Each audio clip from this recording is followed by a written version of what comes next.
Ja, kam një pyetje për ju.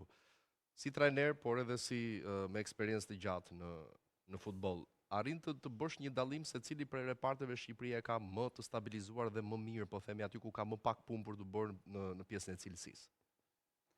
Në këtë pikë që jemi tashti apo në vazhdimsi? Në këtë pikë që ne jemi tani. Po shiko, në këtë pikë, unë mendoj që në të treja repartet jemi mirë. Edhe në mbrojtje kemi lojtarë që e thashtë pak më parë që janë stabilën për ekipet e tyre, edhe me sfush të tre mesëshorët tanë bashkë me Ramadanin, po bëjnë shumë mirë, po dhe në sulm, 2-3 futbollisti kemi edhe gole shënus, Mehmeti, Muçi, që kam bërë jashtëzakonisht shumë mirë, që mendoj në tërësi janë mirë. Po ajo pika më e fortë që ka qenë kombëtarës, unë mendoj që ka qenë Kaçi Amboqi dhe 2 lojtarët që luajnë para mbrojtjes, siç e themi ekran, 6 dhe 8, që ato kanë qenë besoj dy pjesë më të forta që ne kemi pas si ekip kombëtar.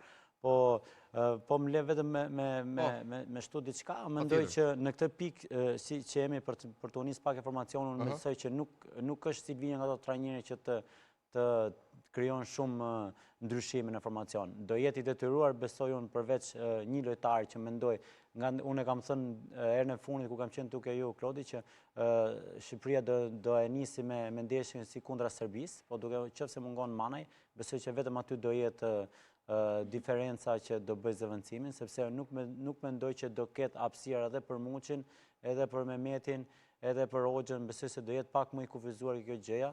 E tha dhe pak profesori që ne i kemi lojtarët në sulm që neve na shtym përpara, po duke njoh pak filozofin që trajneri ka pas në të gjithë ecurinë e tij, nuk besoj që në këtë ndeshje, sepse ai luan dhe për vetën e vet në këtë pikë, nuk luan vetëm për ne si shtet, po luan dhe për vetën e vet, për civilin e vet, sepse edhe ai vet nuk e ka eksperiencën e kësaj ndeshje. Ai vetë do që kjo e di shumë mirë që kjo ndeshje e katapulton lart. Kështu që mendoj edhe ai do jetë shumë i kalkuluar kjo gjë. Nuk besoj se do rrezikoj në maksimumin e tij. Ana, probabiliteti për të fituar ndeshjen e Polonisë. Si e shikon ti në këndvështrimin tënd? Shpresoj shumë, tani nuk e di. Nuk e jep dot një probabilitet për... Gjashta ka fituar Tirana, fitoi Shqipëria, po. Do shohësh ndeshjen, Ana? Përtëro? Do shohësh ndeshjen? Patjetër. Mendoj se është ndeshje që nuk duhet humbur. Kostum sportiv, Në kuqezi është, domethënë se veshja Anës dhe Karrika përbojnë atë. Eridi është i pakujdesshëm sonte te plani. Ka një gjë për të shtuar. Edhe në ato që thanë, të gjithë parafolësit jam dakord, sepse kur pritet për kombëtarin, para fare gjithë duan të fitojë kombëtarin, nuk vetë fjalë. Shiko, unë dje lexova pash klasifikimin ke Portugalia. Benfica është 1 pikë mbas Portos, po me 0 humbje. Dhe kush është trajner? Mourinho.